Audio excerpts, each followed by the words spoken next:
The desert breathed dust like an old man wheezing out his final thoughts. All around, the land was painted in the fading gold of late evening, as if God himself had taken one last brushstroke across the sky and set down the sun.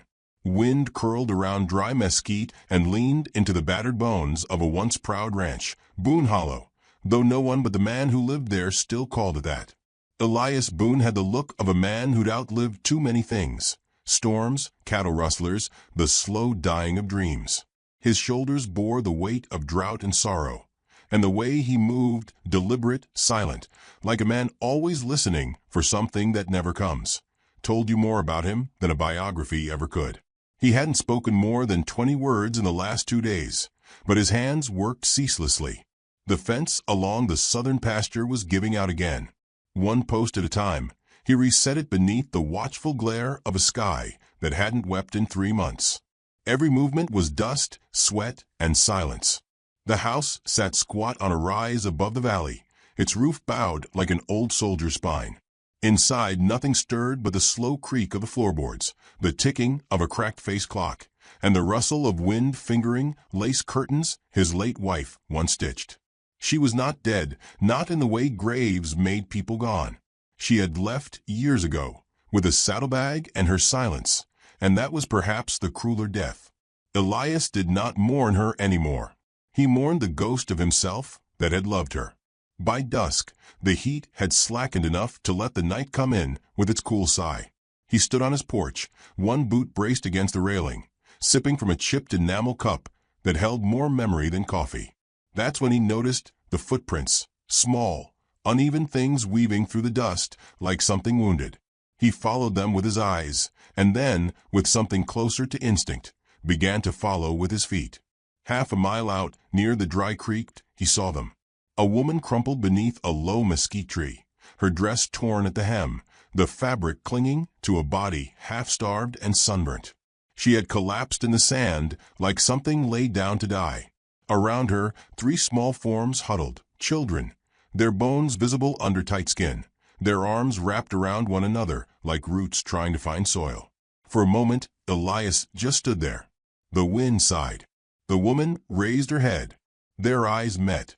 Hers were a faded green, sharp despite the weakness in her limbs. She looked at him not like someone begging for rescue, but like someone daring the world to leave her again. "We won't stay long," she said. Her voice cracked like old leather. It wasn't the words that moved him, but the way she held herself, even now. Like a woman who'd been told too often that she was nothing, and had decided instead to be steel. He didn't answer, just crouched low and reached for one of the children, a boy no older than 5. The child flinched at first, then let himself be lifted, too weak to fight, too tired to fear. They didn't ask his name. He didn't ask theirs. He simply turned and walked back toward the house, the child pressed against his chest, breathing shallow. By the time the stars began to spill across the sky, the house was no longer empty. The children were curled up on the floor before the hearth, too light to disturb the old wood. The woman, Lucille May, she'd said, though only once, sat on a stool near the door, not quite inside the house, not quite out. She watched him as he poured a ladle of water into a tin cup and passed it to her. Her hands trembled as she took it, but she didn't spill a drop. The children didn't cry. That was what struck him most. Not once had they whimpered or reached out. Whatever they'd lived through had taught them silence. "I can go come morning," she said. "I just needed one night. Somewhere they could sleep without snakes or men." Elias said nothing. He didn't need to. He walked to the kitchen, pulled an extra blanket from the cabinet, and handed it to her. She didn't thank him, but she unfolded it slowly and wrapped it around her shoulders. Not like a gift, like a loan she intended to repay. He slept that night in the barn, the air sweet with hay and smoke. He wasn't sure why. Maybe he didn't want her to think she owed him anything more than space. Maybe he just needed the distance to remember how loneliness had once been his only company, and now it had shape and breath and green eyes that didn't flinch. By morning, she was still there. So were the children. She had swept the floor, washed the children's faces in water warmed on the stove. One boy, dark-haired, with a stubborn mouth, was stacking kindling by the door. The girl, wide-eyed and quieter than the others, was wrapping a worn ribbon around her wrist like it was the only thing left that was hers. Lucille didn't meet his eyes as he came in. "Thought you'd have run," he said. She stirred the pot on the stove, though it held only boiled oats. "Didn't have the strength or the heart to wake them. They ain't used to kindness." "You think this is kindness?" She glanced up. "You didn't ask what I'd done, or what they are to me." "I don't need to," he said, then walked back out to the porch. In truth, he didn't need to know. It was written in the way she moved, in the cautious tilt of her voice, the way she watched everything like it might turn on her. And the children, no blood needed to say they were hers. They watched her like she was the only lighthouse left in a sea of burning ships. He repaired the south gate that morning, while the children sat in the dust, making shapes with sticks. The girl, Lainey, he'd caught the name when one of the boys shouted, brought him a daisy she'd found behind the shed. He took it without a word and tucked it behind his ear. The smile she gave him then, quick, unsure, vanishing like mist, stayed with him longer than it should have. Over the next few days, Lucille didn't ask to stay, and Elias didn't ask when she'd leave. She swept, cooked, nursed the children's coughs with old prairie herbs. She moved around the house like someone trying not to be seen, but slowly forgetting how to stay invisible. One afternoon, while fixing a broken shutter, Elias saw her standing barefoot in the yard, head tilted to the sun. The children were chasing a butterfly, their laughter jagged and bright. She looked like a woman remembering what it felt like to hope. Later that night, as he sat on the porch sipping his coffee, she came and stood beside him. Not close, not far. "They were born in a storm," she said, eyes on the stars. 3 of them all at once. He left the next day. He didn't ask who. He said I was a burden. Said they'd ruin his chances. I begged him not to go. He went anyway. Still, Elias said nothing. "I ain't asking for your sympathy," she added. "Just don't mistake me for soft." "I don't," he said quietly. They stood there a while, the hush between them not empty, but full of everything unspoken. By the 5th evening, Lucille cooked cornbread and hung laundry on the line. Elias brought back a bag of oats from town and didn't comment when she refilled the pantry. That night, the children slept in the small bedroom that had belonged to Elias's daughter, the one that never lived past the womb. He had kept it closed for years. Now, the scent of soap and sleep drifted out from it like something forgiven. As Elias stood in the doorway, watching them breathe, Lucille came up beside him. "I'll be gone soon," she said. "You've done more than enough." "You fixed the roof," he said. "And the coffee's been hot since you came." She smiled, tired and knowing. "I'm not a woman easy to keep. I'm not a man who tries." The silence that followed was the kind that only comes when 2 people know they won't say what they really feel. Not yet. But as he turned in for the night, Elias Boone found that for the first time in a long while, he didn't dread the morning. Morning came slow to Boone Hollow, brushing its fingers across the landscape like a woman smoothing the wrinkles from an old quilt. The light filtered through the lace curtains, catching motes of dust in the air, making them shimmer like forgotten stars. The children stirred first, their bare feet padding across the wood floor, soft as whispers. Lucille moved next. She tied her hair back with a strip of cloth and went outside to pump water before the sun climbed too high. She didn't ask where the buckets were. She had already found them. Elias watched from the porch. He hadn't meant to, but he rose earlier these days. Maybe because something about the house had changed, not louder, not fuller exactly, but warmer in places where cold used to nest. She carried the bucket on her hip like a child. The motion was practiced, the muscle memory of someone who had learned long ago not to rely on comfort. Inside, the girl, Lainey, helped stir the oats. Her tongue caught between her teeth as she mimicked Lucille's motions. The boys stacked wood beside the stove. One hummed a tune that didn't belong to any known melody. The other coughed twice, then went quiet. No complaints. No asking. Elias had seen a lot of children in his time, some spoiled, some hard-eyed before they reached 10, but never ones this silent. They watched him like strays unsure of a hand's intention. He didn't try to win them, didn't kneel or joke or soften his voice. He just made room, at the table, by the hearth, under the porch shade. And in time, they began to fill it. On the third day, Lucille patched one of his old shirts.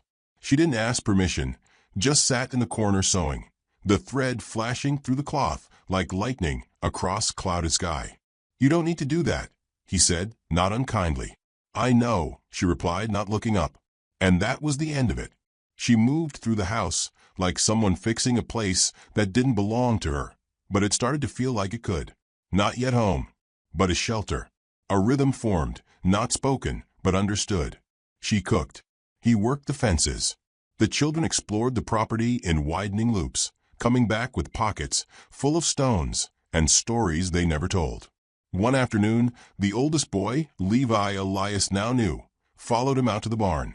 Didn't say a word, just mimicked his steps, his gestures, even the way he leaned on the post.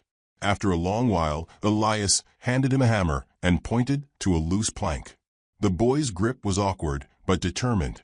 When they finished, Elias nodded. "Good." The boy's chest lifted like it might float away, but he said nothing, just walked back to the house and told his sister, who clapped her hands once before quieting again. Lucille noticed. "You didn't have to let him help," she said that night as they sat near the fire. The children were asleep, sprawled in a tangle of limbs and blankets. "I didn't," Elias agreed. She smiled, small and tired. "He wants to matter. Don't we all?" She looked over at him then, and something softened in her gaze. Not trust, not yet, but the beginning of it. Like the edge of thaw, when winter hasn't fully let go. He offered her a tin mug of warm cider. She took it, holding it like something precious. "My folks were coal dust and mule sweat," she said after a while. "Never taught me much beyond how to survive. When the babies came, I didn't know how to be soft with them." Elias didn't answer.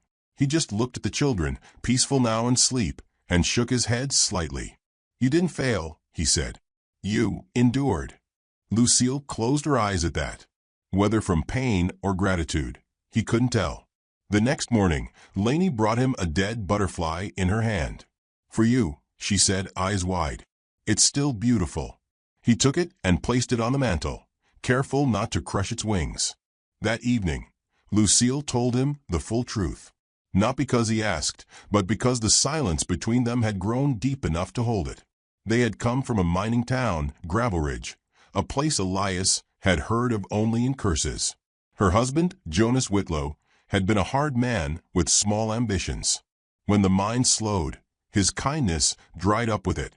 "He said I was the wrong kind of woman," she said. "Too proud, too mouthy, too much."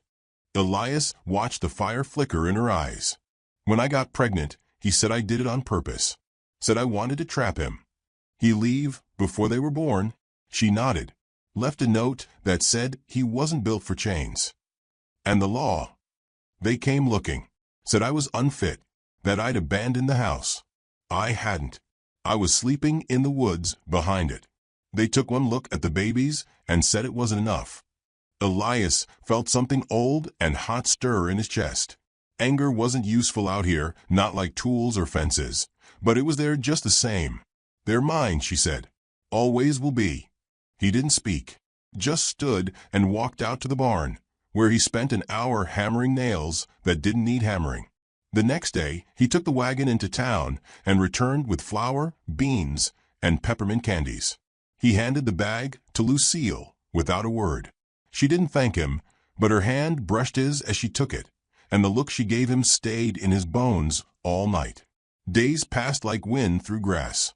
The quiet between them became comfortable. She began humming while she cooked. He began leaving his coffee where she could reach it. The children grew rounder in the cheeks. Lainey started singing to the goats.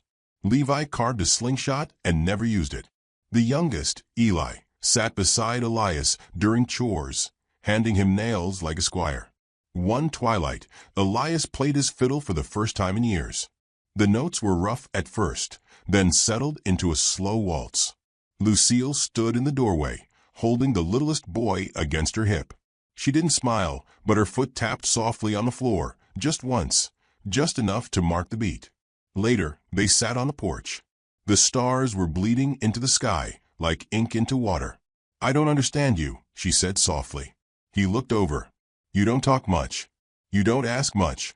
You just make space. Talking's never fixed much for me. Still, she said. It's kind. It's necessary. She shook her head. You don't owe me this. Don't mean I can't offer it. She didn't reply, but she stayed on the porch after he went inside, long enough that the night insects began to sing.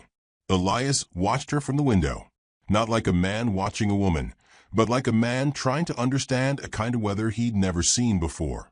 She wasn't beautiful in the way stories said women should be. She was thinner than health allowed, scarred in places no eyes should see, and proud enough to mistake for harshness. But something about her made the house feel more alive than it had in years. She was, without trying, becoming real to him. The next morning, the mule refused to eat. Elias crouched beside the animal, muttering low. Lucille appeared at his side with a mix of cornmeal and honey, a trick she said her grandmother once used. The mule took it grudgingly. You know your way around stubborn creatures, he said. She smirked. I've lived among them.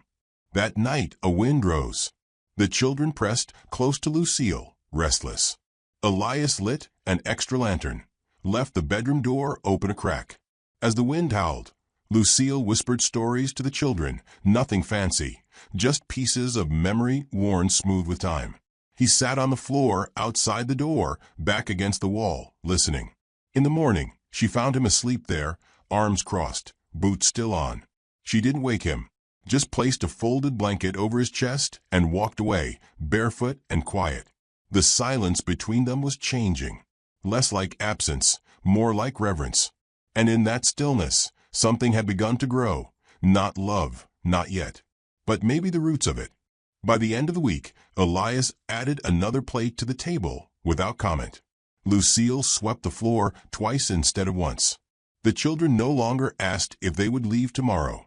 It had become, between all of them, a quiet arrangement. One no one had spoken aloud. One no one dared to break. The wind arrived like a whisper that wouldn't leave. It brushed the tops of the Joshua trees, stirred the prairie grass into a ripple, and slipped through the cracks in the barn like a rumor. It carried a scent of rain, not the full promise, but a memory of it, distant and aching. Lucille stood on the porch, her eyes tracing the horizon. Storms in the desert didn't often make it to Boone Hollow, but when they did, they came fast and without apology. Her hair lifted slightly with the wind, and behind her, the children chased each other through a patch of scrub as if the world had never hurt them. Inside the house, Elias sat with the ledger open, a half-used pencil in his hand. He was trying to make sense of numbers that didn't change no matter how he rearranged them. The wheat hadn't come up right. The cattle had dwindled to 2 old steers, and a bull too tired to pretend. His grandfather's land, once fertile and stubbornly proud, was now surviving on habit alone. He looked up when the screen door creaked. Lucille entered carrying Laney, who had twisted her ankle trying to leap from a tree stump. Elias raised a brow. She said the wind dared her, Lucille murmured. Laney grinned sheepishly, one arm curled around Lucille's neck, the other holding a battered doll. Elias cleared space on the table and nodded toward the chair. Let me see. Lucille hesitated, then set the girl down gently. Elias kneeled, careful. Laney watched him, uncertain but not afraid. He took her ankle in his hands, rough palms, but gentle fingers. She winced, but didn't cry. Sprain, he said. Needs rest and cold cloth. Lucille handed him one without being asked. He met her eyes. You always carry everything. Her voice was dry. Only what's mine. They wrapped Laney's foot, and Elias handed her a peppermint from his pocket. She looked at Lucille, who nodded once. Only then did the girl take it, eyes wide, wonder blooming behind them. Later that evening, thunder rolled in over the hills. A storm, real this time. Lucille pulled the children in early, her movements tight with memory. Elias stoked the fire and shuttered the windows. Rain hit the roof in fits and starts, then settled into a rhythm like distant drumming. The children curled on the rug near the hearth. Lucille sat with them, weaving a story from nothing, about a fox who lost her tail and a badger who found it. Elias watched from his chair, a faint smile tracing his face. Lucille had learned to soften her voice, to draw their imaginations forward like thread through a needle. She spoke not like a mother who commanded, but like a survivor who invited her children to build a world better than the one they'd escaped. When the youngest, Eli, dozed off, she met Elias's gaze across the room. Something passed between them. Not thanks. Not yearning. Just recognition. That night, they drank coffee while the rain tapped against the windows. "You don't talk much about your past," Lucille said quietly. "Nothing in it worth repeating." "Still," she said, "sometimes telling is how we bury things right." Elias traced the rim of his cup with one finger. His voice was a low hum, sanded down by time. "Had a daughter once. Never took a breath." Lucille's fingers froze on the handle of her mug. She said nothing, just waited. "Wife left after. Said the silence was too loud. Couldn't sleep in a house with an empty cradle." Lucille nodded, slow. "Grief is a room you can't leave, only redecorate." They sat like that for a long time. The next day brought heat behind the storm, a steam that rose from the dirt and left sweat behind ears and between shoulder blades. The triplets grew restless, itching for something bigger than the homestead could offer. Elias brought out a pair of old saddles and showed them how to brush the horses. Levi named one of them General and the other Daisy, even though both were geldings long past war or flowers. He taught them gently, letting their hands find confidence before he handed over the reins. Lucille watched from the fence line, arms folded, a small line between her brows. "Not worry. Something older. They trust you," she said later. "They trust you first," Elias replied.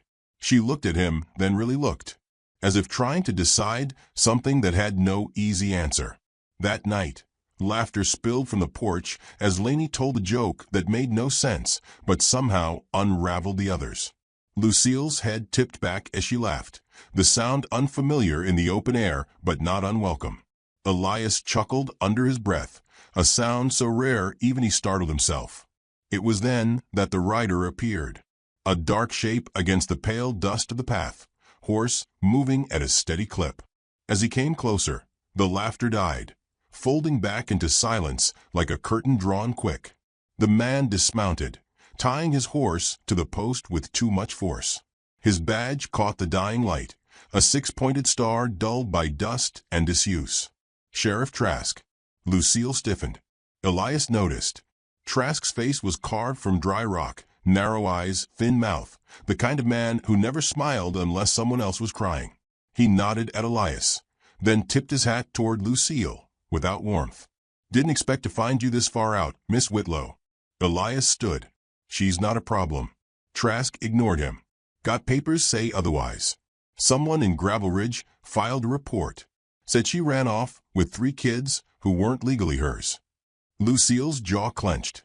"They're mine. No court's ever ruled otherwise." "No court ever got the chance," Trask said. "You disappeared before anyone could ask the right questions. They were going to take them, give them to Jonas's sister. She's got money, but no love. I ran to save them." "Still," Trask drawled, "running makes you look guilty." Elias stepped forward. "You here to take her in?" "Not today," Trask said, sliding the papers back into his satchel. "Just letting you know she's marked. Folks will come asking sooner or later." He turned, mounted, and rode off before anyone could answer. Lucille stared after him a long time. Elias said nothing. Inside, the children asked questions. She answered them in a voice that didn't tremble.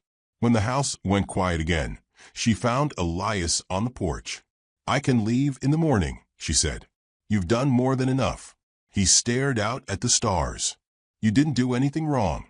Doesn't always matter. You won't run." She turned toward him. "And if I stay, I won't let anyone take you." The wind picked up again, curling around their boots. A single tumbleweed rolled down the path, aimless. "I'm tired of running," Lucille whispered. "Then stop." She studied his face, looking for doubt. Found none. In the silence that followed, something between them shifted. Not love yet, but the bones of it. Later that night, Elias found her fixing the hinge on the back door. "You don't have to keep mending things," he said. "I'm not doing it for you," she replied, but her voice was soft. He stepped closer, close enough to see the threads of silver in her hair that hadn't been there when she first arrived. Close enough to smell the faint soap she used, the same one his mother used to make from lavender and ash. "You're good at staying," he said. She didn't look up.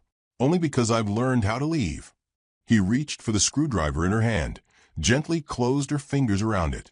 "Not here," he said. Outside, the wind sighed again. But this time, it passed without stirring anything loose. Inside, the fire crackled. The children slept. And two people who hadn't meant to belong to anything began, in small and silent ways, to belong to each other. The morning began like any other, with low pink light cresting over the hills and wind whispering through the dying wheat. Lucille stirred the pot on the stove, humming under her breath. The children were outside, chasing one another around the corral, their laughter thin but bright against the hush of the land. Elias leaned against the doorway, arms crossed, watching them with the faintest curve to his mouth. They looked like a family, the kind that didn't announce itself but moved in rhythm, quiet glances, shared habits, hands passing tools without needing to ask. Elias had begun to rise before dawn again, not from habit, but because he wanted more hours in the day like this. More time to memorize the way Lucille tucked Lainey's hair behind her ear, or how Levi took to chores with silent pride, or how Eli still held a spoon like a fist, but tried to sit straighter each morning. But under it all was a feeling like thunder buried in the dirt. The sheriff hadn't returned, but his warning lingered. Lucille spoke less each day, not with distance, but with wariness. At night, when the children slept, she walked the property line, slow and watchful, as if she could spot judgment before it crossed into their peace. Elias saw it in her, how her shoulders coiled tighter, how her eyes flicked toward the road at every hoofbeat in the distance.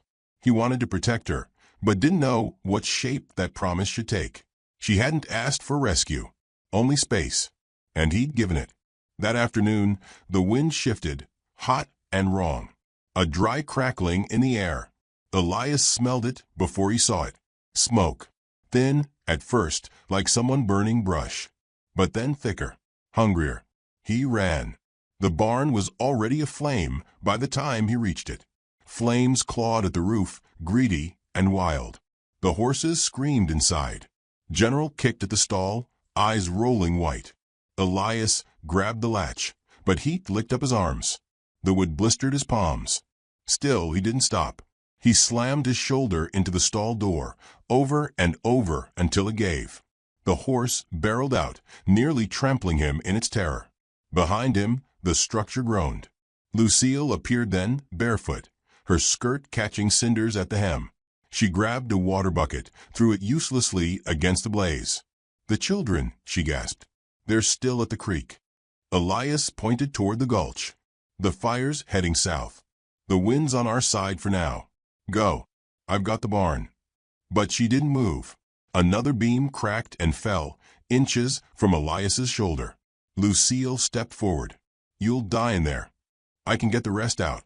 She reached for him then, grabbing his shirt, pulling him back toward her with a strength he didn't expect. "No more saving what's already burning," she said, eyes fierce, breath ragged. And he stopped. Together they ran. By the time the fire had eaten the barn down to black bones, the children were back, breathless and safe. The smoke had not touched them. They stood together, eyes wide as dinner plates, clutching each other. Elias dropped to his knees, the earth warm beneath him. He pressed his forehead to the dirt and breathed in the ash. It was Lainey who came to him first, wrapping her arms around his shoulders without a word. Then the boys, then Lucille, who knelt beside him and took his burnt hands in hers, whispering something he couldn't hear, but felt like a prayer. They had nothing left to save in the barn, but they had saved one another. The fire had taken something, but not everything. When night fell, Elias sat on the porch with a bandaged hand and smoke still clinging to his hair. Lucille joined him in silence. "I should have let it go sooner," he said. She looked over at him. "Some things we try to fix because we think we're supposed to. It was my father's barn." "I know," she said, voice low. But your life isn't in it. They didn't speak again for a while, but her hand stayed near his, close enough to feel warmth. The next morning, Sheriff Trask returned. He rode up slow, looking too satisfied. A sheet of paper flapped in his hand. "Judge signed an order," he said, eyes not leaving Lucille. "You're to report to the county courthouse. Formal hearing. They're claiming neglect, unfit housing, unlawful flight. The usual pile of dirt." Lucille stood straight, jaw tight. "And if I don't go, they'll send a deputy next time. One with irons." Elias stepped forward. "You said they hadn't ruled anything. Now they aim to. I won't let you take her." Trask lifted one brow. "You got claim to her? Marriage? Blood?" Elias stared at him. Lucille's voice broke the air. "He doesn't need to answer that." But Elias turned to her. His face was stone, but his voice held something new, urgency carved with reverence. "Marry me," he said. The words stunned the yard. Even the wind seemed to stop. Lucille blinked. "You don't mean that." "I do. Not for pity. Not for rescue. But because I can't watch them take you. You can't decide that for me. I'm not. I'm offering." Trask scoffed. "This won't hold up in court. It's desperation." Elias turned to him, eyes cold. "It's a covenant." Lucille looked between them, then down at the children, who huddled behind the porch rail, eyes wide, silent. She stepped forward, placing herself between Elias and Trask. "I won't marry a man to be saved," she said, "but I'll stand beside one if he sees me as I am." Elias nodded.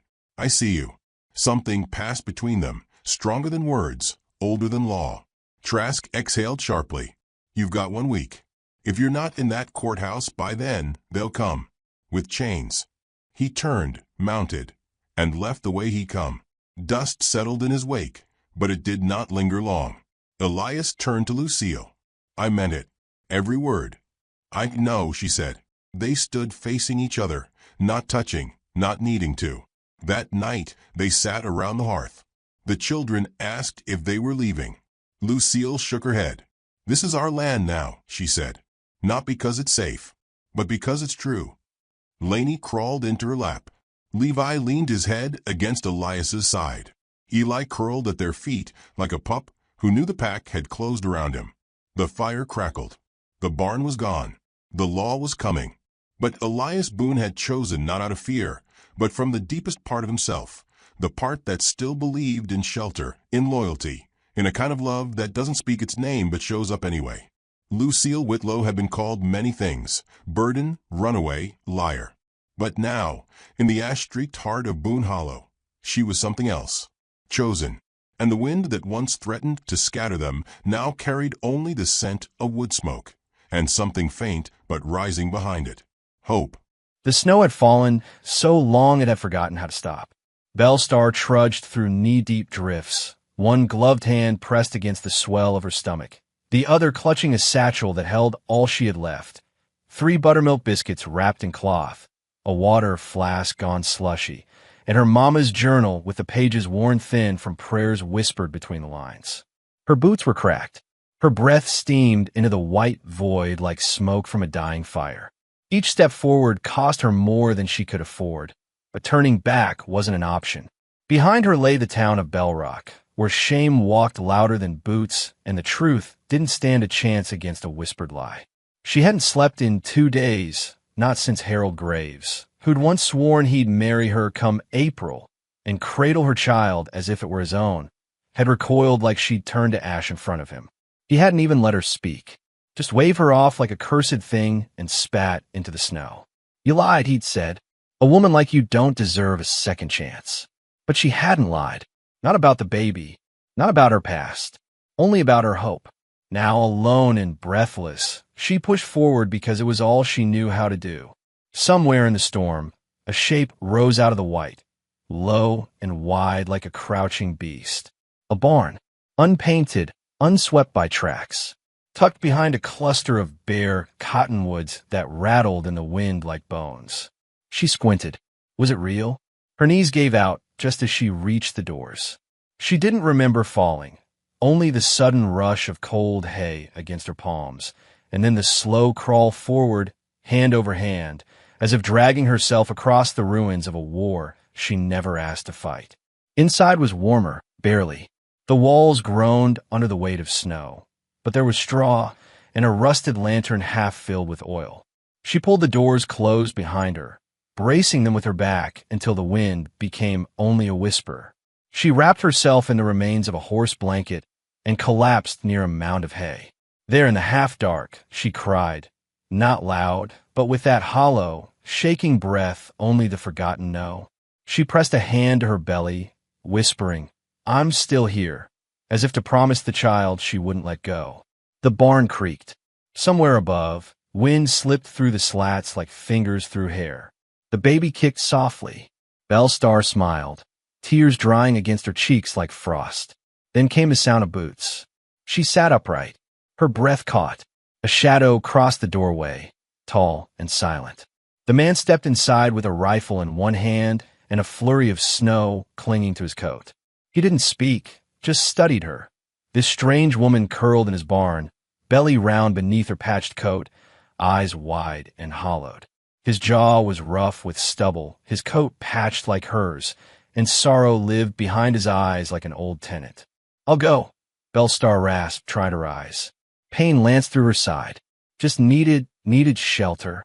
The man didn't move. His eyes flicked to her belly, then back to her face. She waited for him to speak, to curse her, to drag her out by her collar. But he didn't.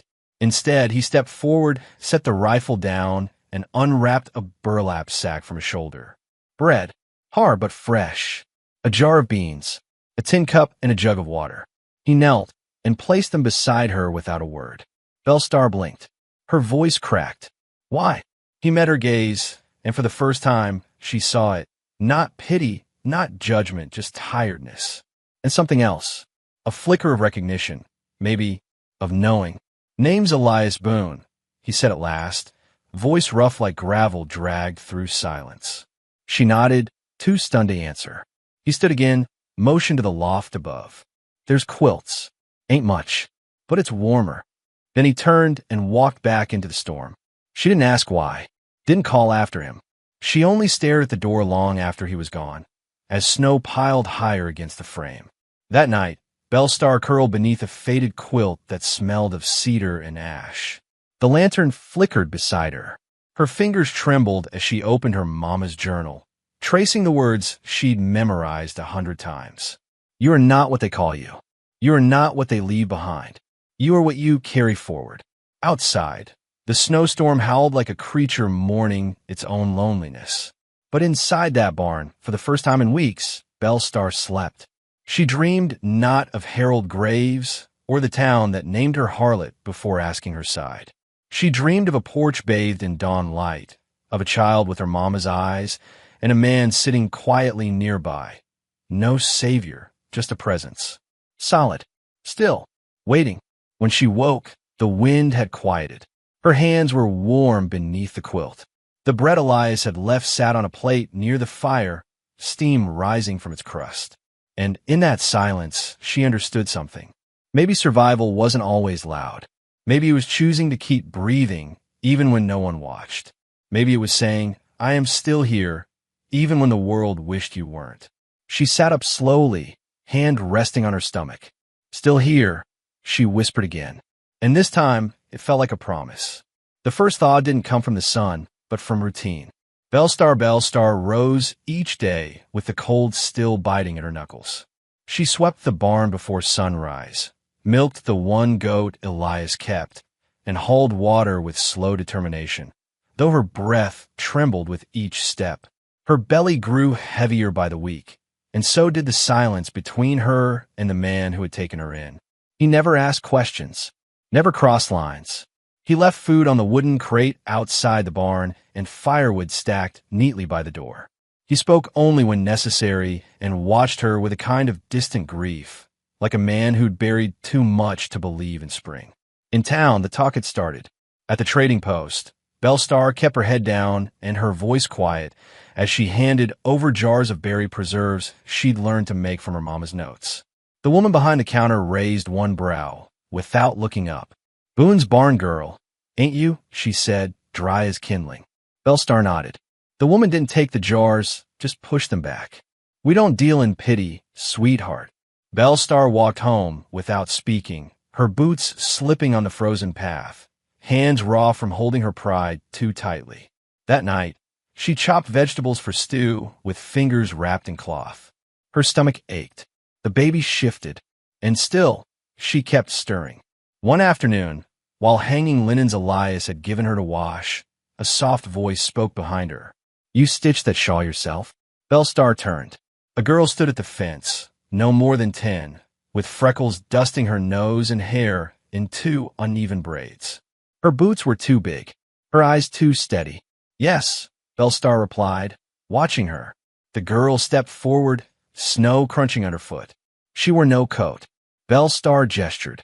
You'll freeze out here. I don't mind. The girl hesitated. Uncle Elias sent me. Said you might be lonely. Bellstar blinked. You're his niece. The girl nodded. Hattie, my mama's gone. Bellstar knelt slowly, one hand on her knee. Mine too. They stood in silence. Then Hattie reached in her pocket and pulled out a folded book. You can borrow this, if you like stories. Bellstar took it gently. Thank you. From that day forward, Hattie returned every few afternoons. She never stayed long. Sometimes she brought slices of apple, wrapped in cloth, or dried corn cakes. Sometimes she simply sat beside Bellstar while she mended seams, the only sound between them the wind scraping against the walls. Elias said little, but Bellstar noticed small changes. A nail hammered into the barn wall to hang her shawl. A fresh set of mittens folded beside her quilt. A second lantern with full oil. She tried to return the kindness. She baked sweet cornbread, burned the first 3 batches, and left the 4th near his porch. He didn't speak of it, but the tin came back empty. At the well one morning, her strength gave out. The bucket was half full when her knees buckled. Her body sagged forward. Cold flooded her lungs like a curse.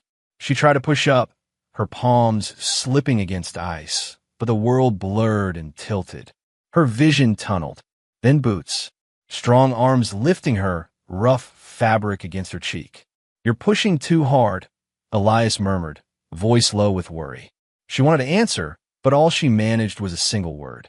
Sorry. He carried her back, wrapped her in blankets, and lit the stove with hands that trembled more than hers. Where her breath steadied and her eyes opened, he sat across from her, elbows on his knees, eyes on the fire. I didn't take you in out of charity, he said, finally. I did it because no soul deserves to freeze alone. Bellstar's throat closed. Even one with stories? He looked at her then. We've all got stories. Doesn't mean we get to throw each other away. She turned her face to the fire and let the warmth settle deep into her ribs. She didn't cry. Not then. In town, the whispers didn't stop, but they softened. One elderly man accepted her pies. A widow praised her stitching, though never in public. And once, a child she didn't recognize waved at her before darting behind a fence. She wasn't welcome, but she wasn't invisible either. Elias never asked about the father, never asked about where she came from or why she'd been out in that storm. He didn't flinch when she told him, quietly, that Harold had promised her marriage and broke it the day she told him about the baby.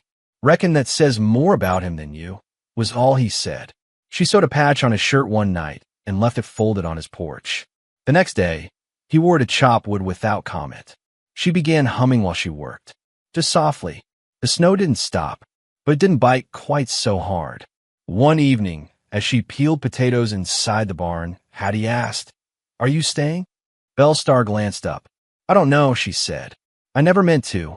Hattie shrugged. You fit. Fit. The girl nodded. Uncle Elias don't look so sad anymore. Bellstar looked away. Maybe it's just the stew. But she knew it wasn't. She still had nightmares of Harold's voice, of being turned out again, of the baby arriving too soon with no one around.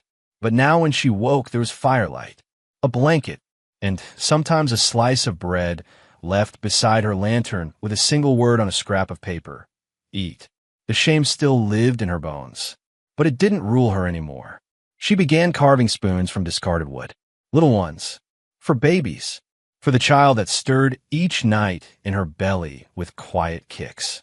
The first time Elias saw them, he picked one up, turned it in his hand, and said, "You're building something." Bellstar looked at the spoon. "I'm trying." "Then keep going." She didn't smile, but her heart did. The wind howled outside that night, but it felt further away than usual. In the barn loft, beneath a quilt, now patched with bright colors, Bellstar lay with one hand resting on her belly and the other on the journal her mama once filled with hope. She read the last page again. "If they strip your name, wear grace like armor. If they steal your voice, let your hands sing instead. If they call you less, build more. And if you're cast out, make your own home anyway." She closed the book and whispered, "I am," and this time she believed it. The days lengthened, though the snow showed no signs of retreat. In the hush between storms, something new began to grow, quieter than hope, steadier than kindness. Bellstar stopped counting how long she had been in Elias Boone's barn. Time had softened into rhythm. She rose with the frost, fed the goat, swept the straw, mended shirts that weren't hers, and read beside a fire she no longer feared would go out. Her body was heavy now, the child within pressing against her ribs like a gentle reminder of what she carried. But her heart no longer sagged under the weight of being unwanted. She still heard the whispers in town when she passed through, still saw the sidelong glances, the way men averted their eyes and women pinched their lips. But they rolled off her now like sleet off oilcloth. She had endured worse. She had survived worse. And she had work to do. Elias never asked for anything in return. But he didn't have to. One morning, Bellstar found a folded shirt on the bench outside his cabin with a tear at the sleeve. No note, no expectation, just an unspoken offering. She stitched it while the fire crackled. When she returned it, folded with care, there was a fresh pair of wool socks resting on the bench the next morning. So it went. He fixed a broken hinge on the barn door without her asking. She cleaned the rust from his coffee pot. He left a small tin of salve when her hands chapped from the cold. She mended the quilt that had frayed at the corners. They spoke little, but they listened loud, with actions, not words. One evening, as the snow tapped softly against the window panes, Elias knocked on the barn side door, not out of necessity, but invitation. "Figured you might want a seat by a real fire," he said. She followed him to the cabin. It smelled of pine wood, tobacco, and something roasted slow on the hearth. He'd cleared the table, set 2 chairs, and laid out cornbread, salted pork, and potatoes mashed with butter. She hesitated, then sat. The meal passed in a silence, so comfortable it almost spoke for them. Bellstar noticed how he used both hands to pass the bowl, how he waited before speaking, how his eyes flicked to her swollen belly not with fear, but something closer to reverence. "You've built a world in there," he murmured, almost to himself. She blinked. "What?" He nodded at her stomach. "You carry something the rest of us can't imagine, and you do it like it's not breaking you." Bellstar looked down at her hands. "Some days it is." Elias leaned back, gaze steady. "And still you carry it." She felt something shift then, like the earth tilting just enough for the river to change course. The next morning, a book sat on the crate by her door, The Widow's Almanac, 1877. The inside cover had a faded inscription, "For the woman strong enough to start over." Bellstar ran her fingers over the ink. She opened the first page and began to read aloud to the child within her. Elias started coming by more often, not to check, not to manage, but just to be nearby. He brought nails to repair the loft ladder, helped her lift a bale of hay without comment, sat outside the barn while she worked, carving quiet pieces of wood into shapes neither of them named. One day, he handed her a small carving, a tiny cradle no longer than her palm. "For the little one," he said. Her breath caught. "You made this?" He nodded. She traced it with reverent fingers. "Thank you." Elias looked down. "I wasn't much good at holding things together before. Figured I'd try now." She wanted to ask. About his past. About the sorrow behind his silence. But she didn't. She knew too well how pain lived in the spaces between words. Instead, she placed the cradle on her bedside crate, beside the lantern and the journal. That night, the baby kicked hard enough to make her gasp. She laughed, pressing a hand to her stomach. "Easy," she whispered. "We're safe here." The snow began to thaw in April. Not by much, but enough to reveal patches of brown earth beneath the trees. Icicles cracked and fell from the roof in the afternoon sun. Birds returned with tentative chirps. Bellstar hung linens in the wind, her cheeks flushed pink from a breeze. Hattie skipped nearby, tracing paths in the snow melt with a stick. "Uncle says you've made this place look like someone lives here again," the girl said, twirling. Bellstar smiled. "Feels like I do. Did you know my mama used to sing when she was baking?" Bellstar turned. "No, I didn't." "You hum too," Hattie said. "It makes the barn less lonely." Bellstar nodded. "I think it's just the wind inside me finding its way out." That evening, Elias knocked again. This time, he didn't bring food. "I'm headed into town tomorrow," he said. "You need anything?" Bellstar hesitated. "Maybe a spool of thread. White if they have it." He nodded. "Anything else?" She opened her mouth, closed it, then said no. He lingered, then added, "You've got a good way of filling the quiet." She tilted her head. "I thought you liked the quiet." "I do," he said, "but I like yours better." He turned before she could respond. She watched him walk back through the pale dusk, his coat flaring slightly in the breeze. The next day, he returned with the thread and a shawl, soft blue wool, wrapped gently in brown paper. Bellstar stared at it. "This isn't thread." He shrugged. "Look cold." Her voice almost failed her. "It's beautiful." He looked down. "So are you." She didn't answer. But that night, as she folded the shawl over her shoulders and looked at herself in the mirror Elias had hung on the barn wall last week, she saw what he meant. Not beauty like a painting or a jewel, but a kind of stillness, a dignity that had grown root deep. She was not the same woman who had collapsed here months ago. That woman had been running. This one had stayed. One late afternoon, as the sun dipped over the ridge, Elias helped her into the wagon for the first time since she'd arrived. "Where are we going?" she asked, eyes wary. "Just down by the stream.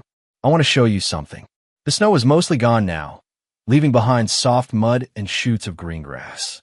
The trees stood bare but expectant, like they too were holding their breath for spring. He stopped the wagon by a small grove and helped her down carefully. The wind tugged at her shawl. She held it close. He pointed to the ridge where a patch of wild crocus bloomed in defiance of the cold. Purple and proud. "They bloom here first," he said, "before the rest of the land remembers how." Bellstar stared, breath caught. Elias looked at her. "You're like that, I think. Came early. Bloomed anyway." She turned to him, heart thick in her chest. He didn't step forward, didn't touch her, but his voice was low, certain. "I ain't a skin for anything. I just needed to say it." She stepped forward anyway, rested her hand on his. "Thank you," she said, voice trembling. They stood there for a long time, not speaking, just watching the flowers shake in the breeze, the sun dipping like honey behind the hills. On the way back, he offered his hand as she climbed into the wagon. She took it, firm and warm, and when they reached the barn, he paused at the steps. "Bellstar." She turned. "If you ever feel like staying, for good." Her breath caught. "I'm not going anywhere," she said. That night, the baby kicked so strong it made her wince. She placed both hands over her belly and smiled into the dark. "We're not alone anymore." In the quiet of the barn, beside the cradle carved from pine and the shawl folded like a prayer, Bellstar fell asleep to the sound of her own heartbeat and the memory of a man who finally saw her. Not despite what she carried, but because of it. The snow had given up at last.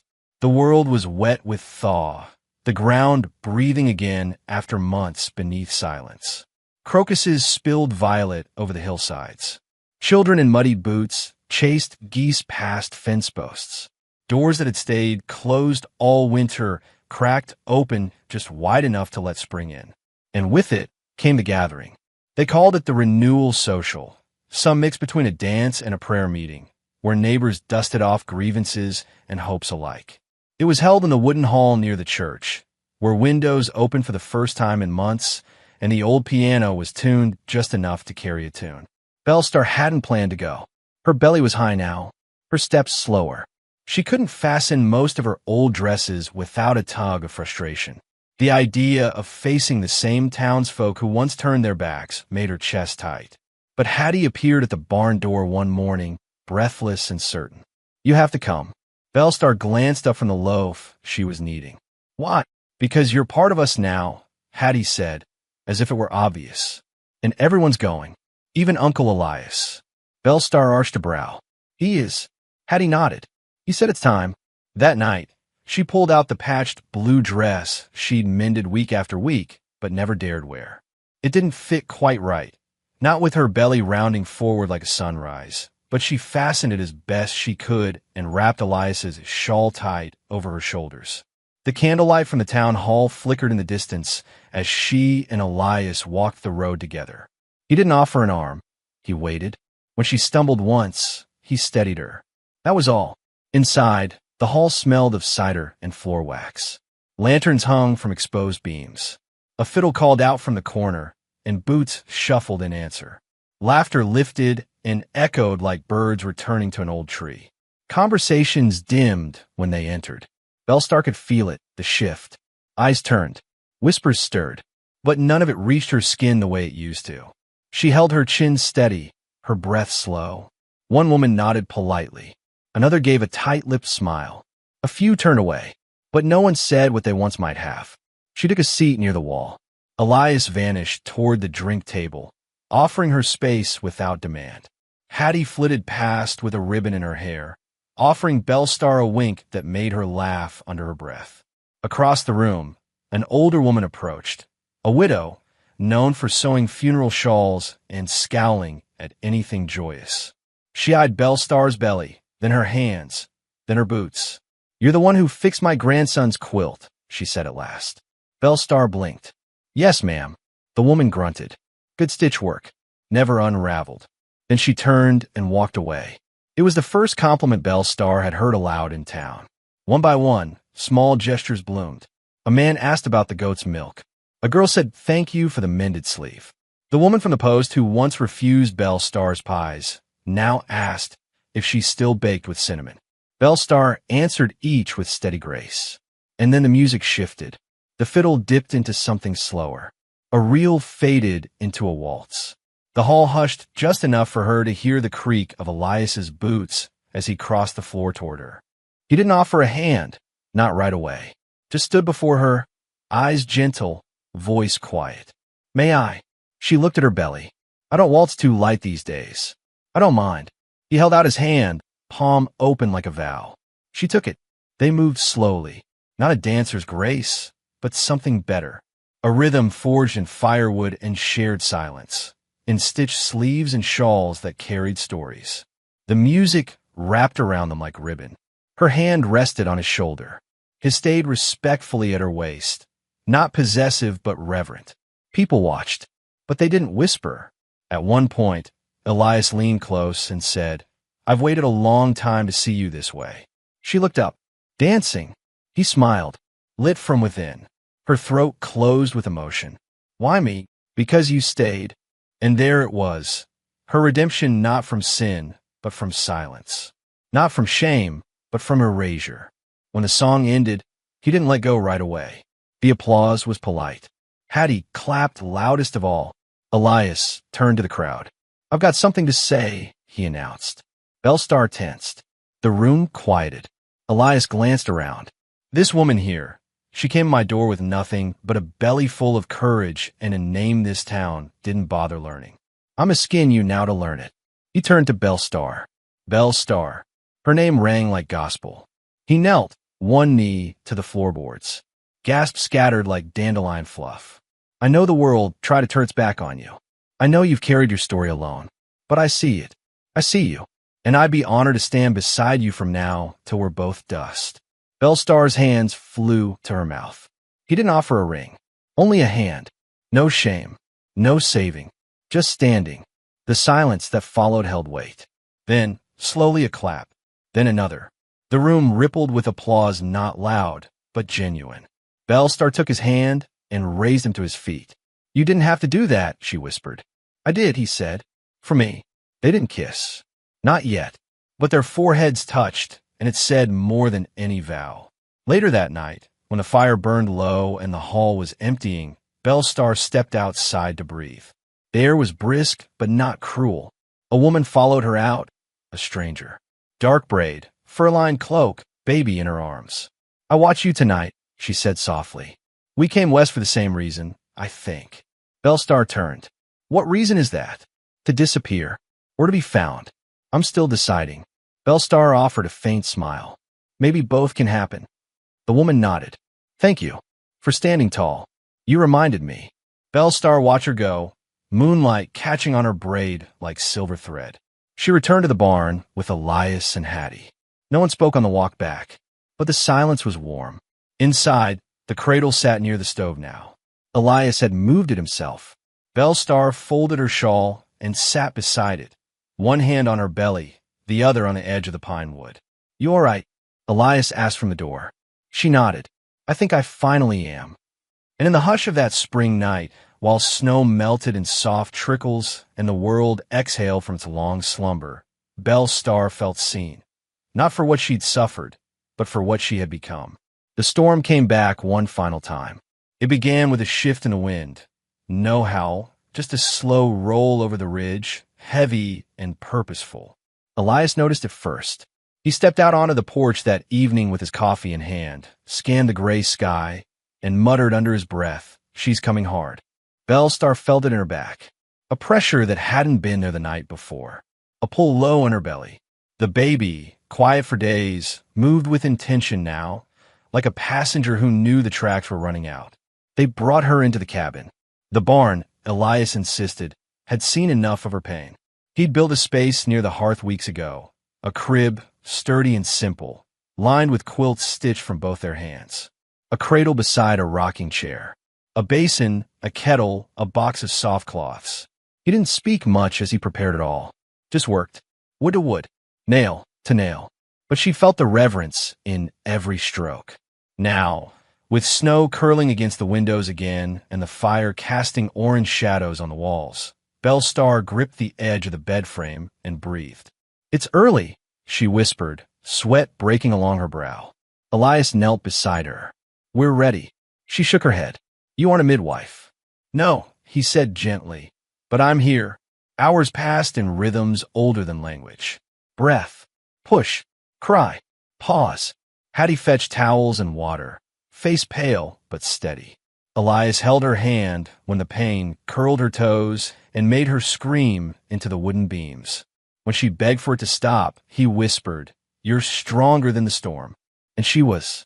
Sometime just before dawn, the world cracked open. The baby came with a cry fierce enough to silence the snow itself. A boy, squirming in red, fists clenched in fury, as if demanding to know why he'd been asked to wait so long. Bellstar sobbed, laughed, reached for him. Elias placed the child in her arms with hands that had once dug graves and now cradled miracles. She kissed the boy's forehead. Hello, little one. Elias sat beside her, quiet, gaze wet. We'll name him Samuel, she said. Samuel Boone Jenkins. He nodded. Strong name. She rested her head on his shoulder. The baby nuzzled her chest, fists relaxing. Outside, the wind calmed. By the time the sun lifted its face over the horizon, the world had changed. The storm broke. The snow began to melt in earnest.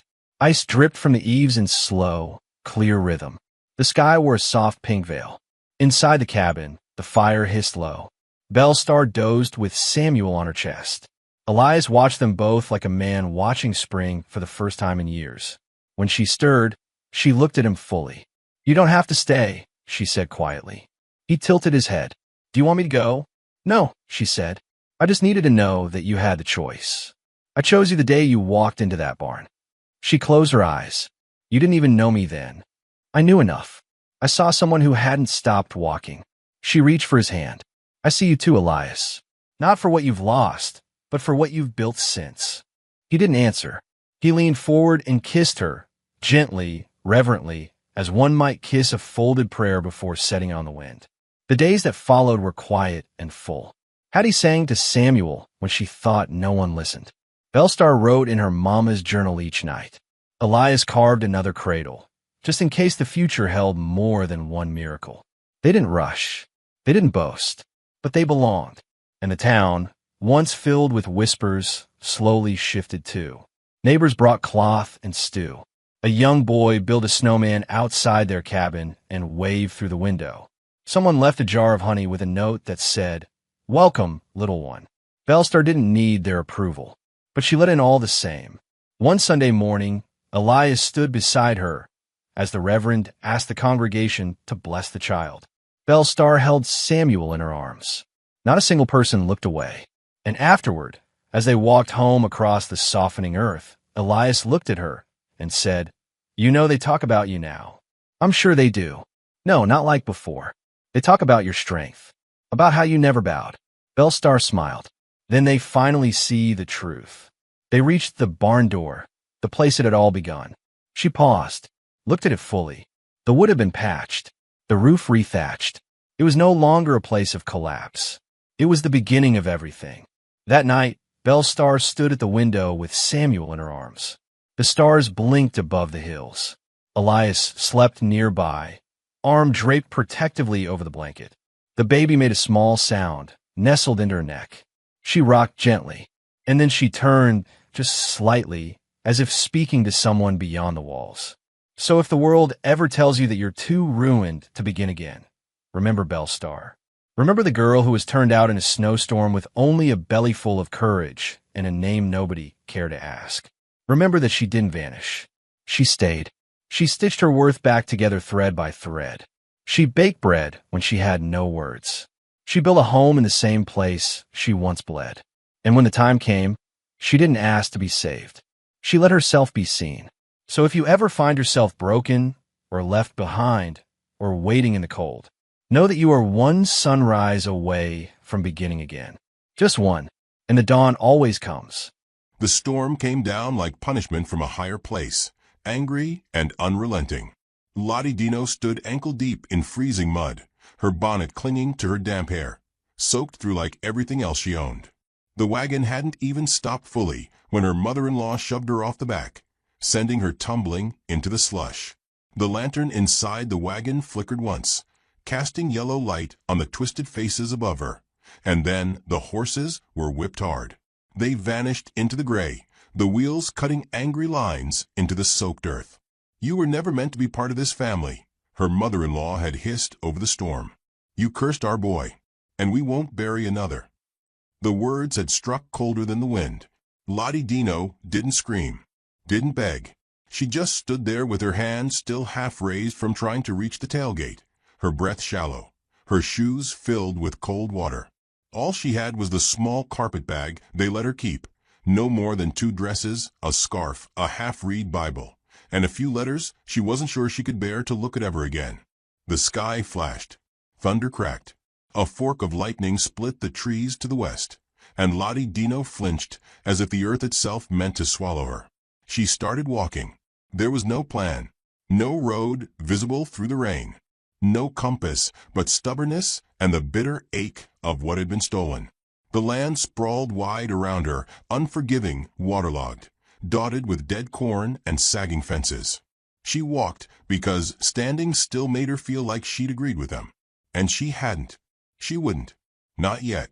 It wasn't until the wind shifted and blew the brim of her bonnet straight off her head that she saw the barn. A small silhouette crouched against a slope, its door ajar and swinging. She hesitated. Then she pushed herself toward it, each step a gasp in her throat. Her dress snagged on a fence post. Her knee gave once. But she made it. Inside, the barn smelled of wet hay and old smoke. There was no horse inside, just empty stalls and a cracked ladder leading up to a loft. Lottie Dino climbed it slowly, using one hand to hold her skirts. Her fingers trembled as she reached the top. She laid down in the straw and pulled her shawl tight around her shoulders. Her hair clung to her neck. Her skin was numb. She didn't pray. Not anymore. She'd done plenty of that in the days before Eli took his last breath.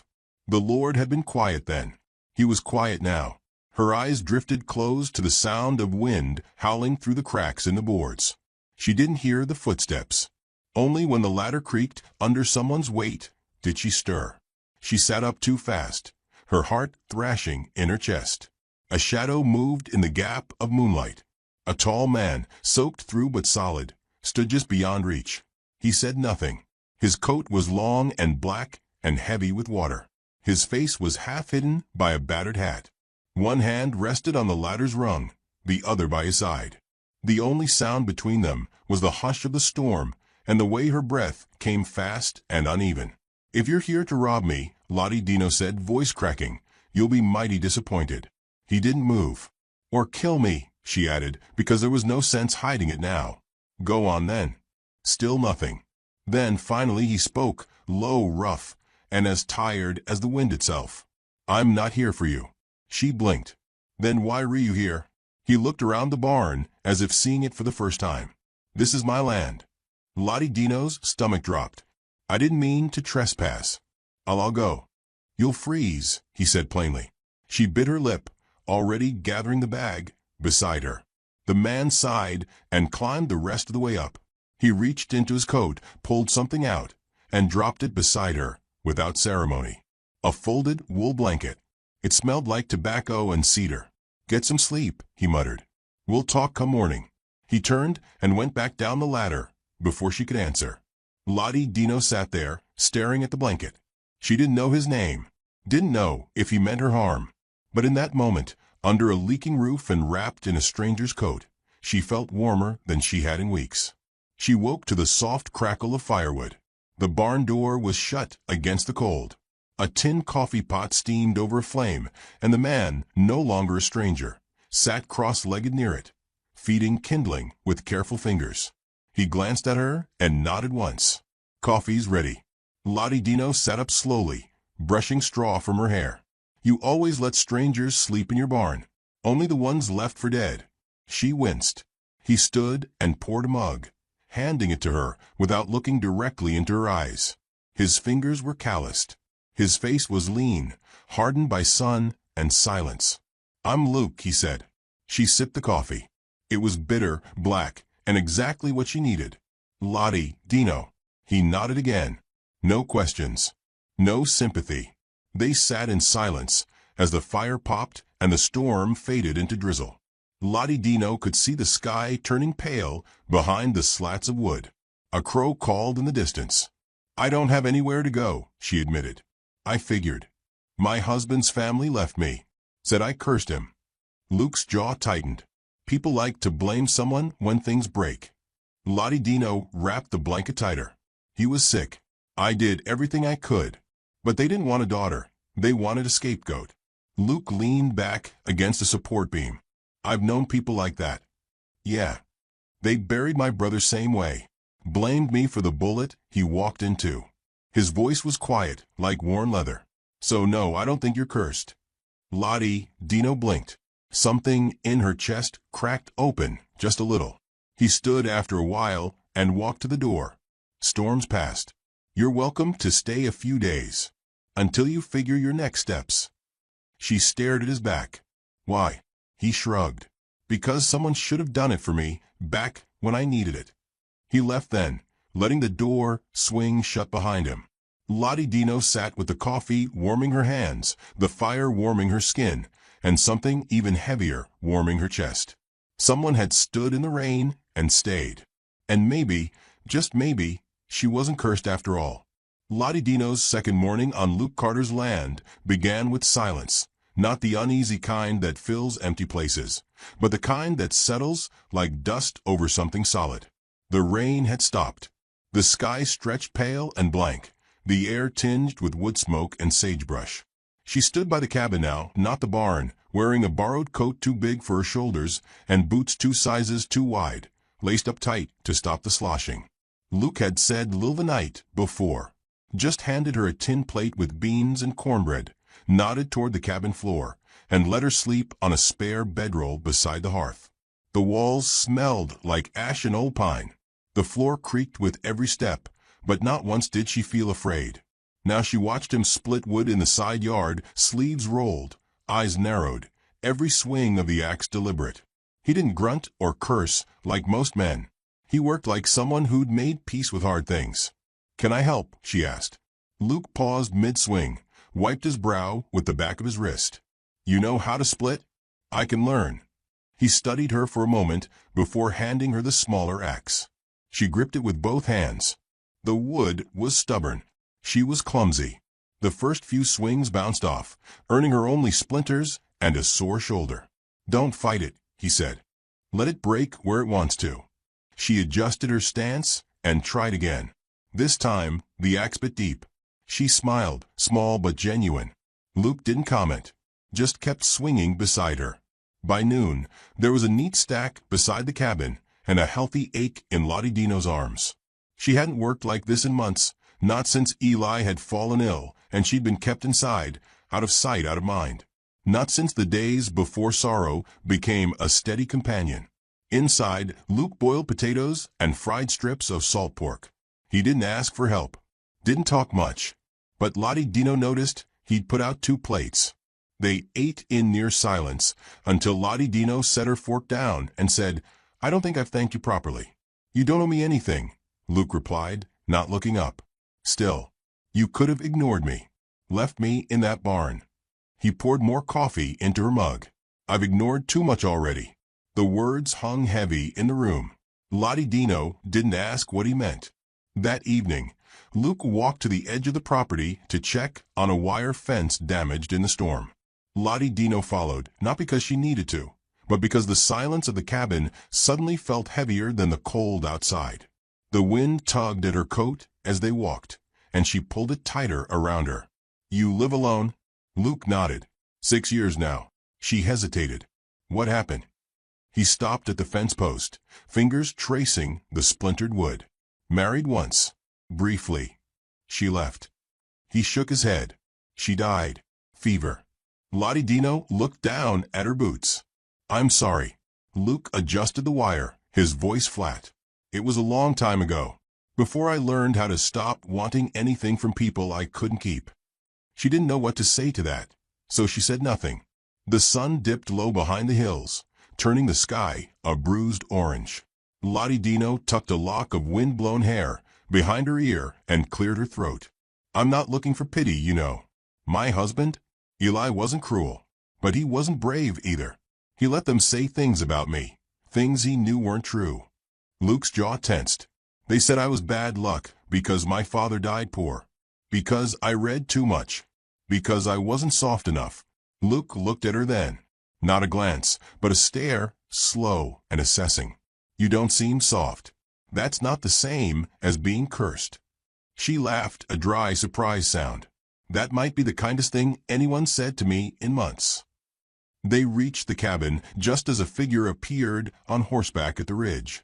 A rider, male, moving slow and straight, too upright to be drunk, too confident to be lost. Luke stepped forward, hand resting on the rifle slung over his shoulder. Lottie Dino felt her stomach tighten. The rider dismounted and tied his horse to the porch rail. He was lean, sharp-jawed, with a smile too practiced to be honest. "Evenin'," he said. "Name's Rollins. Marshal out of Cotton Pass." Luke nodded, but didn't shake his hand. "You're far from your route." "Looking for someone," Rollins replied, gaze drifting to Lottie Dino. "Got word a woman matching your description was seen heading this way. Something about a domestic dispute."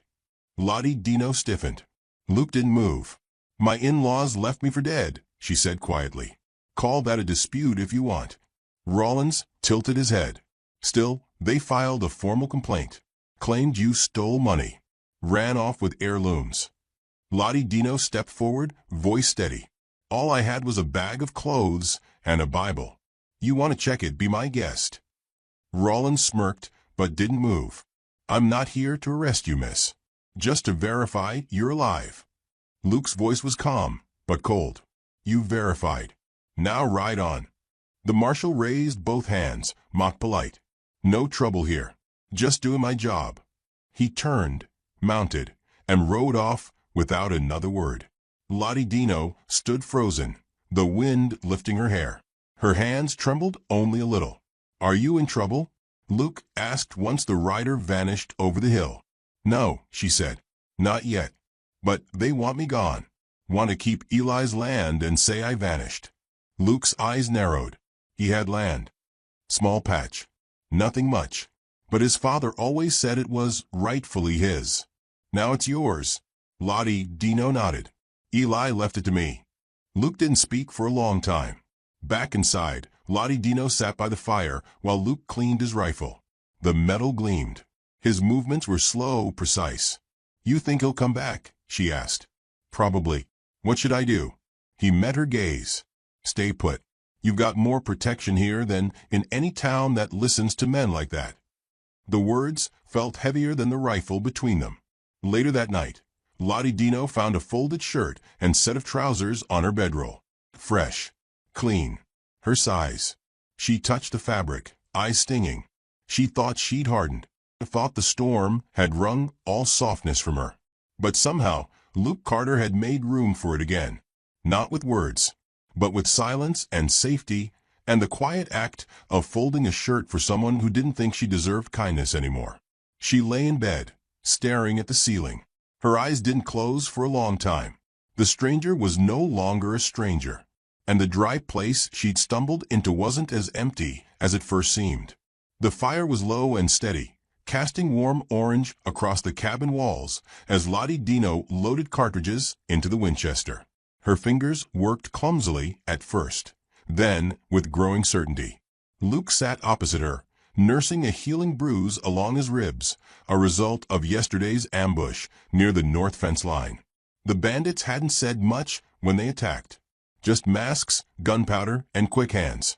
But the way they moved, targeting the outbuildings and fence posts, hadn't felt random. Luke had shot one clean through the shoulder. The others scattered like coyotes in moonlight. Now, Lottie Dino cleaned the second rifle, without being asked. She had dirt on her cheek, a rip at the hem of her dress, and a quiet focus that hadn't been there a week ago.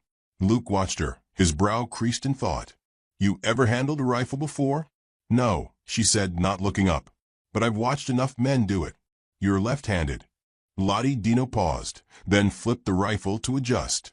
"Didn't think it mattered." "Matters if you plan to aim straight." She smirked faintly. "Noted." Outside, a hawk circled above the fields, casting a sharp shadow over the dry grass. The barn doors creaked in the breeze. Lottie Dino's boots thudded on the porch as she stepped out to test her aim, lining up a few cans against the fence. The first shot missed entirely. The second clipped the edge. By the fifth, the can toppled into the dust. Luke leaned on the railing, sipping coffee. "Not bad." "My father used to say I was too stubborn to fail," she said. "Didn't mean it as a compliment." Luke chuckled, quiet and genuine. "Sounds like he raised you right." She lowered the rifle. "He raised me tough. There's a difference." They stood in silence for a while, the kind that settled when words weren't needed. Lottie Dino looked over the fields, her face unreadable. "I think Eli's family sent them," she said at last. "The riders. The attack. It wasn't random." Luke nodded slowly. "It felt planned." "They know where I am." The marshal tipped his hand. "They want the deed." Luke rubbed his chin. "And you?" "I want my life back." She turned to him, eyes steady. "But I'm not running again." That night, they moved quietly through the cabin, closing shutters, checking the locks, readying for another attack. Luke gave her a knife. She tucked it into her boot without hesitation. Around midnight, she jolted awake to the distant sound of hooves. Not thunder, not storm, just hooves. Luke was already at the window, peering into the dark. Two riders. Coming slow. Lottie Dino rose, heart pounding. Her fingers curled around the rifle, beside her bedroll. The horses stopped near the barn. Voices murmured. Then silence. Luke stepped back from the window and spoke low. "You go upstairs. Second floor's got cover. If things turn, take the shot." She didn't argue, didn't flinch, just moved. From the loft, she watched through a narrow crack in the wall as two figures approached. One carried a lantern. The other had a long coat and the familiar gait of someone too used to command. It was Eli's brother, Samuel. Taller than she remembered. Colder too. Luke opened the door just enough to lean against the frame. His rifle hung casually from his hand. "Evening." Samuel gave him a sharp smile. "Didn't mean to come unexpected." Luke didn't return it. "You always show up after sending trouble." Samuel's face twitched, but he recovered fast. "Don't know what you mean. We're just here for a conversation."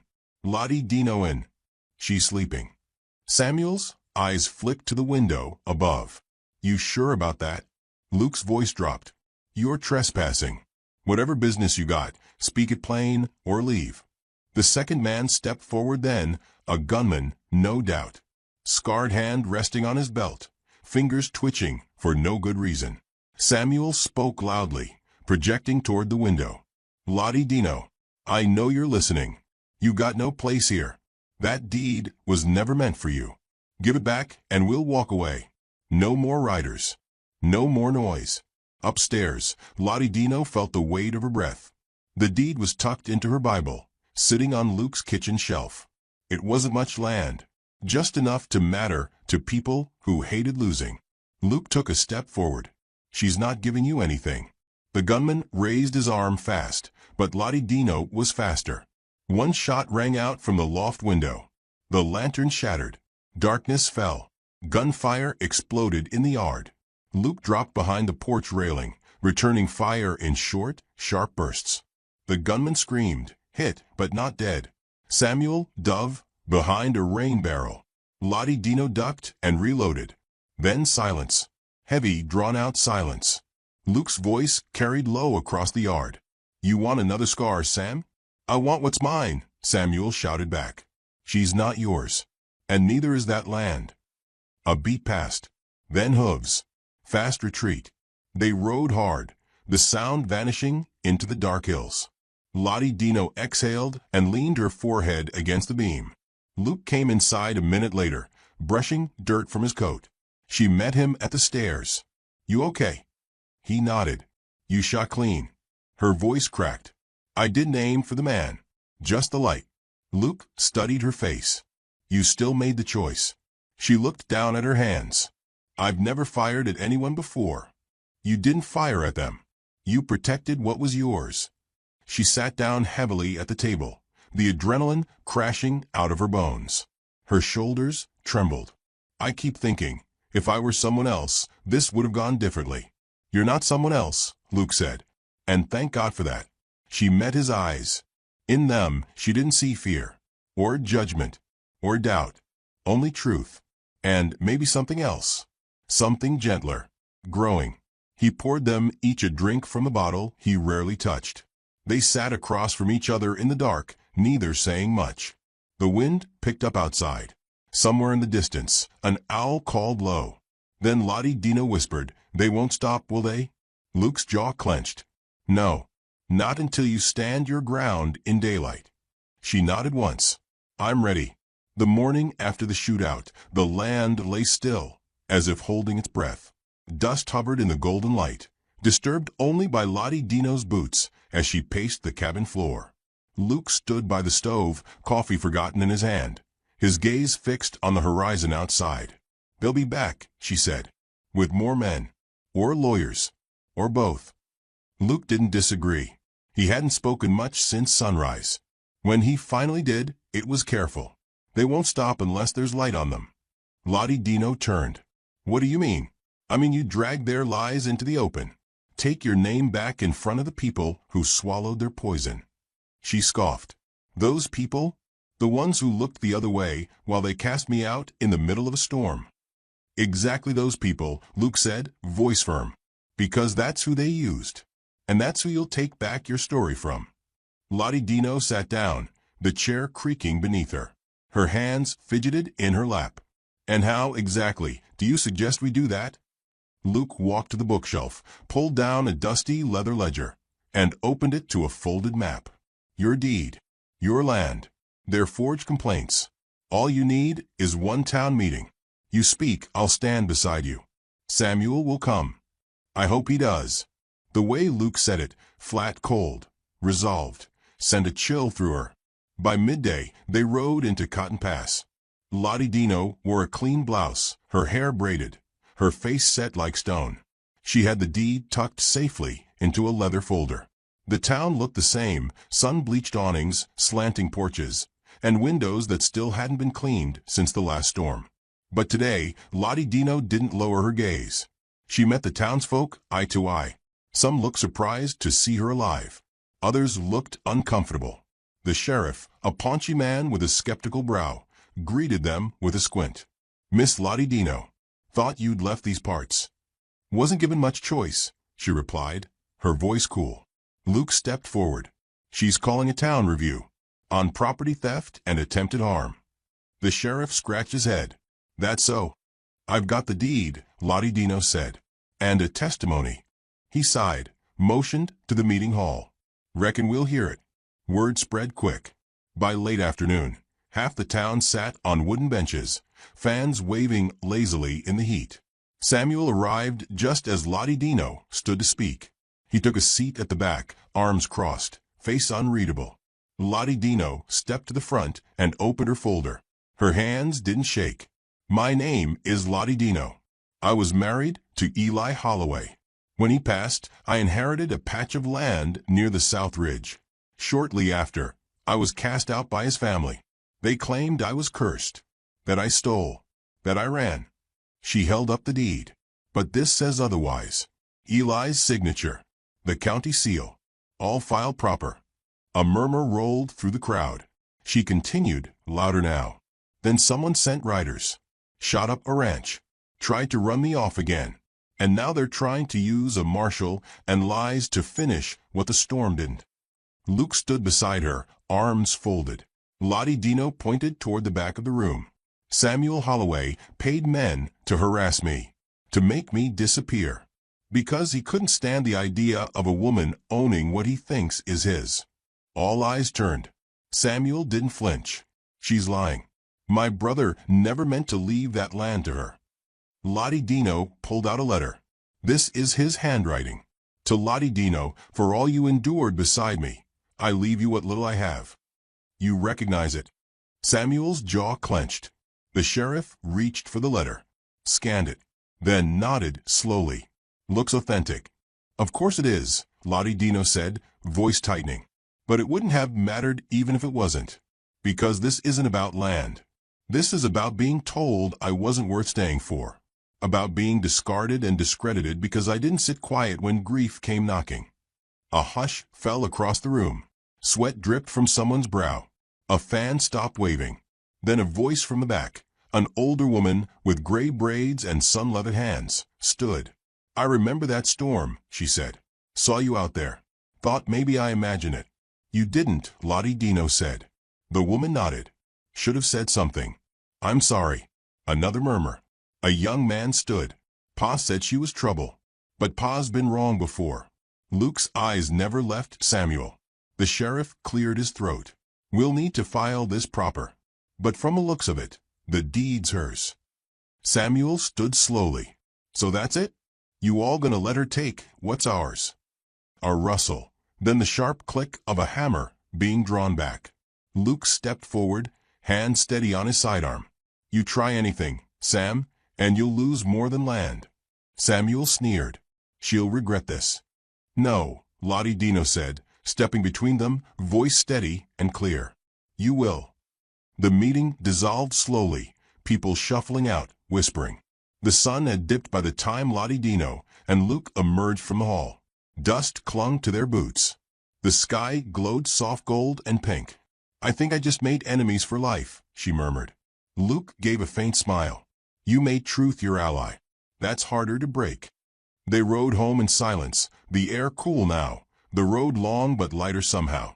As they neared the ranch, Lottie Dino spotted movement near the barn. A flicker, then a shape. Her blood froze. Luke pulled his horse to a stop, eyes narrowing. The barn door hung open, swinging slightly in the wind. They dismounted quickly. Luke motioned for her to stay back, but Lottie Dino followed, heart hammering. Inside, the barn was dark, but the smell hit first, oil. Smoke. A fire just starting to catch. A trail of flame ran from the corner bale toward a puddle of kerosene. Someone had been here. Someone wanted this place gone. Luke stomped the first flames out, hurling the smoldering cloth outside. Lottie Dino ran for a bucket, throwing water across the back wall. Smoke curled in thin threads up the rafters. A few embers still hissed, but they were winning. For now. When it was done, Luke leaned against the wall, breathing hard. Lottie Dino slumped beside him. She whispered, They tried to burn us out. Luke didn't answer at first. Then, with firelight glinting off his eyes, he said, "They're afraid. That's why they're reckless now." Lottie Dino leaned her head against the wood. "I'm not afraid anymore." He turned to her. "I'm angry." The stars were coming out, one by one, quiet and clear. Luke looked up, then back at her. "So now we finish it." The rain returned with no warning. It came down in heavy sheets, turning the dirt yard to sludge and hammering against the cabin roof like drumfire. Lottie Dino stood on the porch, eyes on the distant ridge, rifle leaning against the post beside her. The wind pulled at her braid. Her coat clung wet to her shoulders. She didn't flinch. Luke stood beside her, silent, his jaw tense as he adjusted the rifle sling on his shoulder. Neither of them had spoken much since the fire was put out. Words had become unnecessary. Truth had been laid bare.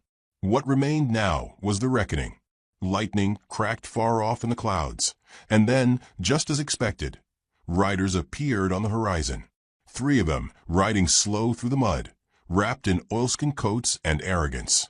Samuel Holloway led them, pistol already drawn, his brother's name like a weapon on his lips. Lottie Dino didn't move. Her fingers were calm around the rifle grip. Her body still remembered how to tremble, but her spirit did not.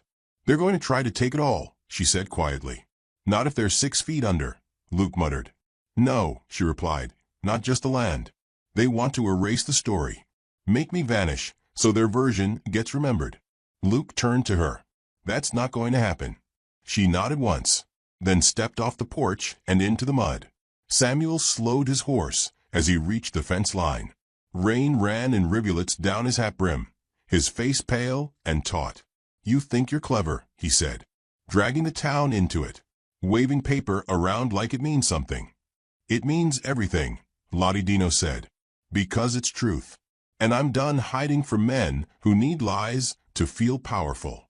Samuel dismounted, boots slapping into the mud. He walked forward with measured steps, stopping a few yards away. The other men flanked him, weapons ready. "You should have stayed gone," he said. "You should have known your place." "I did," she said, raising the rifle. "And it wasn't behind you." There was a long pause, broken only by the spatter of rain and the distant groan of thunder. Then Samuel lunged for his pistol. The shot came before his fingers even curled around the trigger. Lottie Dino didn't miss. His hat flew off. Blood splashed against the rain-soaked earth. He dropped to his knees, hands clutching his side, gasping like a fish torn from water. The second man raised his gun. Luke fired once, and the man spun backwards, disappearing into the grass. The third hesitated, looked at Lottie Dino, then at Samuel writhing in the mud. He dropped his weapon and raised both hands.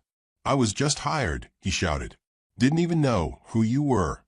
Lottie Dino walked forward, her boots dragging lines through the mud. "Then consider yourself lucky," she said, "because you're going to carry a message." He nodded quickly. "You tell everyone who ever thought silence could bury me, that Lottie Dino didn't just survive." She leaned down, inches from Samuel's bloodied face. She answered. Lightning flared behind her. Then she turned away. Luke followed her back to the cabin, their boots squelching through the soaked ground, rifles still warm. Behind them, the rain washed blood into the soil. Inside, the fire was out, but the air was warm with something deeper than flame. Lottie Dino peeled off her coat, hung it on the peg, and stood for a long moment staring at the hearth. "I should feel something," she whispered. "Guilt. Relief. Something." "You feel alive," Luke said. She nodded slowly. "That's new." He crossed the room and poured 2 drinks from the same bottle they'd shared the night after the first ambush. The whiskey burned as it went down, but neither of them winced. "I don't know what happens next," Lottie Dino said. "I don't even know who I am without fighting." Luke sat across from her. "Maybe you figure it out one day at a time." She looked at him, eyes narrowed. "And you?" He tilted his head. "I've been a ghost for years. You walked in and made me remember I still have skin." The silence between them turned tender. Not empty, not fragile, just waiting. The storm outside quieted. The wind softened. Later, She stood on the porch again, this time in dry clothes, a blanket around her shoulders. Luke stepped beside her, close but not touching. Stars peeked through the broken clouds. "I don't think I believe in curses anymore," she said. "You never were one." She turned her face toward him. "You saw that before I did. I just saw what was left after everything else tried to strip you down. And you stayed," she said, voice low. "I did." She stepped closer. There was no kiss, no sweeping music, just the slow, steady press of shoulder to shoulder, the warmth of shared quiet. And then she laughed. Low, tired, free. Luke arched a brow. "What?" "I used to dream of being rescued," she said, "by someone tall and quiet with a strong jaw and a tragic past." He huffed.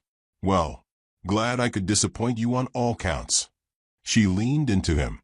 "You didn't." The wind rustled the trees. The earth smelled like rain and gunpowder and something clean beneath it all. Lottie Dino looked up at the stars, then back at the land. It was hers now, not just by law, by fire, by blood, by choice. And somewhere in that storm-soaked soil, a new story had begun. One not given to her. One she had written herself,